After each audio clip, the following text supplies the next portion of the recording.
Hey everyone, just before we get started into this video, I would like to take a minute to talk about our sponsor Hello Headphones, who has graciously given us their own community package deal for everyone. We have everything from mobile gaming controllers, streaming bundles, wireless noise cancelling gaming earbuds, as well as high quality gaming headphones compatible for PC, PS4, and Xbox One. If there's anything else that you see on the website that you would like and also get a discount on as well, please go ahead and let us know so we can get that set up for you. Once again, we would just like to thank you guys so much for all the constant love and support, and until then, we'll talk to you guys later. Hey everyone, what's up? This is Jags here. As you can tell, this isn't your ordinary gameplay since I am currently doing a voiceover right now. The only reason why I'm doing the voiceover is because my audio got all distorted in the middle of me playing this game and actually completing Chapter 2. Now, this one actually really wasn't all that bad. The only reason why I say that is because I did get some help from people down below in the comments for Chapter 2, Part 1. So just to go over that real quick, get some shout-outs here. First shout-out is to Mazen H, who says, in the next episode, press spacebar to bring up the map and see the shards. Agatha is faster than you, so you would need a boost, and, need your boost ready. Z to zoom the map as well, which I still didn't actually go ahead and press Z, but I did get the map to come up by hitting spacebar, which was really nice. And then he also did mention, look, there are a lot of tricks any player would need attention because things are about to get really hard in the game. Which in that case, yeah, I've kind of gathered that, considering this level is slightly more difficult than the monkeys by far, only because, like you said, Agatha is definitely a lot faster. I did need to use my boost pretty frequently, honestly, which was really cool. Another thing we got as well is another comment from Svenel, and they commented, you didn't know where the rest of the shards are because you haven't turned on the tablet at all, which shows the locations of all the shards. Yes, I am quite well aware of that. Only because I completely forgot how to do that, and I thought it just got rid of everything. So here we are. We finally got the tablet or the little map popped up with all the shards. So thank you guys for letting me know that. And the last comment we got here, I got a couple of them here from Reaper Nurse, who says, in Zone 2, Agatha uses teleport more frequently.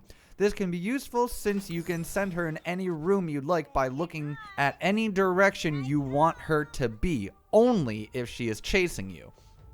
Which in that case, I don't think I really needed that much, but I still didn't put that to the test. I kind of wish I did. But either way, I beat it, and your comment actually did help out significantly because it kind of helped me listen to a little bit more of where she was teleporting.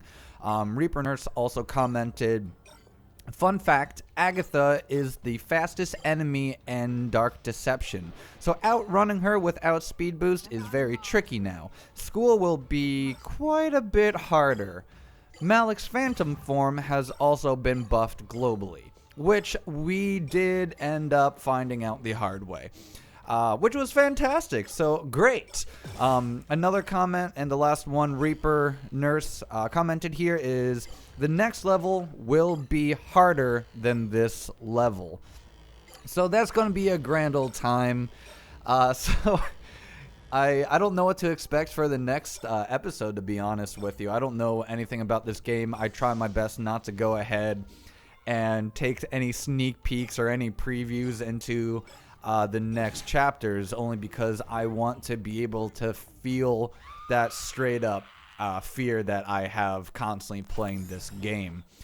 Now, the one thing I do find actually pretty humorous is the fact while I was actually editing out this video, I still got jump scared because I got so in tuned with seeing how all the pieces and everything fit together, trying to figure out where I should cut, where the transitions should come in, and try to adjust the transitions to make sure everything is all nice and smooth in the video.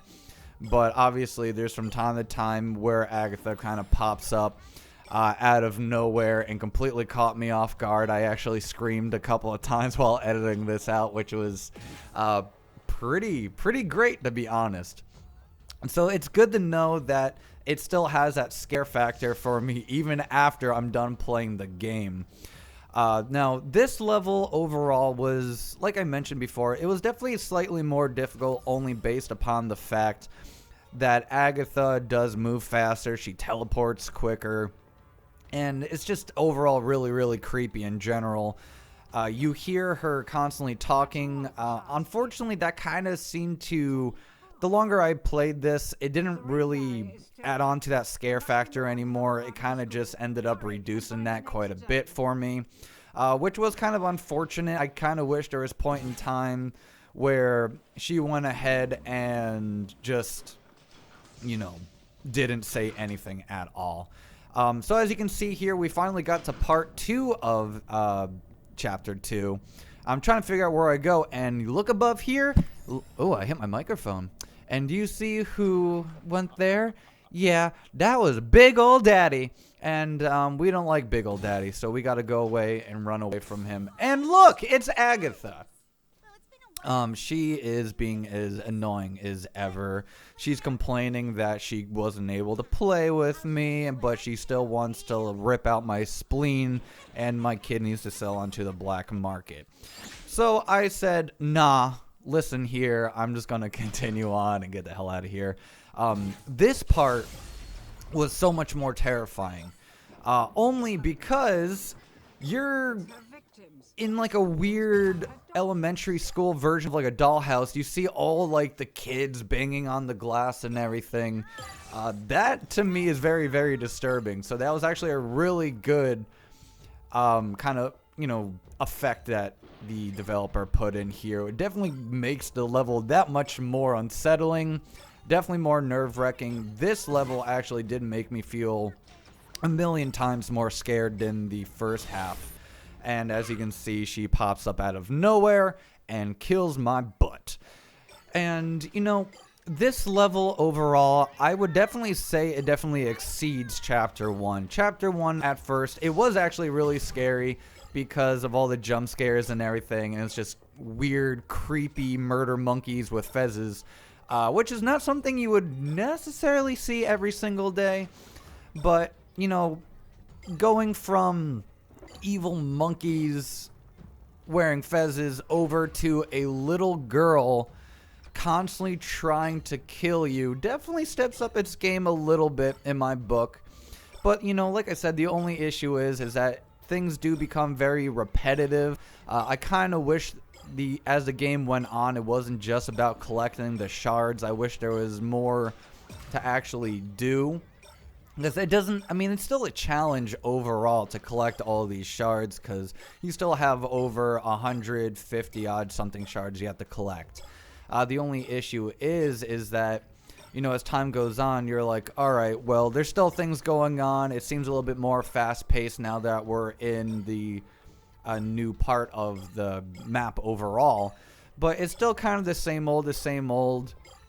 Eventually, you'd kind of start getting used to the environment. You start getting used to the patterns and everything that have been going on with Agatha when she's teleporting. The boost definitely does help out significantly, so I'm really grateful that the developer actually put that in there, or else this would be a miserable time to try to go ahead and complete. I think another thing that's really weird about this map is also the fact that there's fire in certain parts of the elementary school, which leads me to believe that Agatha got so pissed off that no one would play with her that she set fire to the elementary school, and all the shadows you see are all the kids like screaming to try and get out, but they're locked inside because of Agatha. Now that overall, I don't know if that's actually the real story behind it, but that's what I'm gaining out of it, which makes it so much worse the more I think about it now. And just to think that, like, what happened to Agatha? Was she originally a normal little girl who was in this school? Did something happen to her? Or, you know, I want to know a little bit more of the backstory to this. So, to all of the community out there and subscribers, if you do know a little bit more about the backstory, to this game or specifically for this chapter, please let me know in the comments below, because I am actually really curious on what the story is, because I don't know much about it.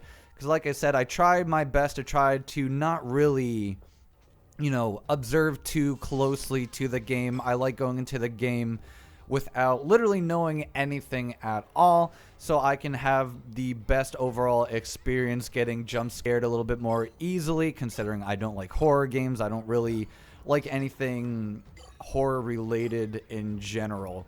I don't know exactly the reason why I don't like it that much. I just never really have, to be honest. And I really wanted to go away from playing the same old like cutesy games or adventure games and anything like that. And I wanted to actually get out of my comfort zone to actually go ahead and play horror games, which it seems you guys absolutely love. So I'm really happy that you guys are really excited about me playing horror games, about me getting outside of my comfort zone in general, in which we now have Dark Deception. We might have other horror games down the line as well. There was another series I was playing for a little bit called Raw Footage. I wasn't really too thrilled about that game. That's why there's only 2 or maybe 3 episodes up. I've honestly lost count, only because I kind of lost interest in the game. But if you guys are still interested in me, you know, trying to go ahead and complete that series as well, please go ahead and let me know down in the comments as well. Because like I said, I don't want to stop a series if you guys actually are enjoying it. I mean, the videos honestly did pretty well. It was just the fact that I started getting really bothered by it, and I just really didn't want to deal with it anymore. I don't know, it was getting a little too much. But that's why I personally do appreciate Dark Deception that much more, because although you are still kind of doing the same here and there, there's still a lot that goes on that kind of changes up every now and then. The monsters are different, which is great. But as you can see here, we completed everything. But here's something new that happened. I'm going to go quiet here so you guys can listen. Welcome you here, and I tried so hard to be nice to you, but you don't care. You don't want to be my friend. You just want to steal my things. You're a mean, bad person. Now you're in trouble. You made Daddy mad. So there's Daddy. Yeah, Daddy is not happy, and this part drove me insane. So the only issue for this is that I decided to run right into him the first part, which was completely stupid. But the other thing that I didn't know until further down the road, as you eventually start to see, every single time I run into that logo, Agatha appears. Now, you'll see me constantly dying and dying and dying and dying and more dying, because it takes me forever to actually stop to think about maybe it is just possible that running through that logo means death every single time. You'll see me do this throughout multiple more times in this video. It starts getting kind of annoying actually watching this back, and I'm like, oh my god. I'm like, it's so obvious that every time you run through the like portal logo, it ends up killing you. What a surprise. But for some reason I keep on doing it. I don't really seem to learn my lesson until further on the video, which is, you know, it's funny that I actually got on my own nerves about something so simple that I should have realized right away. But I think the only reason why I didn't realize this right away is simply the case that now I have 2 enemies. I felt like I had to go ahead and, you know, escape and make sure there's nothing crazy. But hey, you know what? They keep on coming. It actually did get a lot scarier between Agatha and Daddy, which I don't like that. Stop calling things Daddy. That's not okay. But as you can see here, I did the same thing again. I ran through the logo. There's Agatha. She jump scares me again. Wow, what a surprise. But then, hey, check it out. Maybe I'll go this way for a change. And then, wow, look at that. She doesn't appear. Now, I thought I would be able to escape the an easier way through the gymnasium. No, that'd be too easy. So Agatha locks the doors. I go through here. Boom, I hit the logo, and look at that. She kills me again. I still didn't quite put 2 and 2 together. But I'm starting to learn right here, as you can tell, that I'm avoiding the logo, which definitely seems to help out just a little bit more. So I start taking alternative routes to actually go ahead and avoid that. There are certain points that I actually did have to cut out in this video because I died a lot. I almost hit that one, which would have been really bad. But this gameplay actually did go on for a little bit longer, only based upon the fact that I did keep on dying, but you know, you get the gist of it. I screwed up a couple of times here and there, maybe more so than you would have liked, but you know, that's where the power of editing comes in, where I don't have to go ahead and constantly bother you guys with me dying. Agatha stops me in my tracks right here in the auditorium,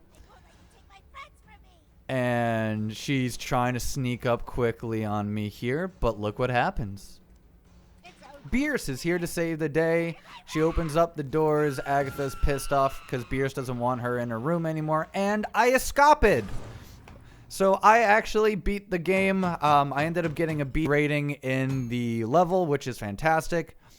And which is even better is that I went from level 2 up to level 5, which is fantastic because that means the more I level up, the more opportunity I get for speed boosts.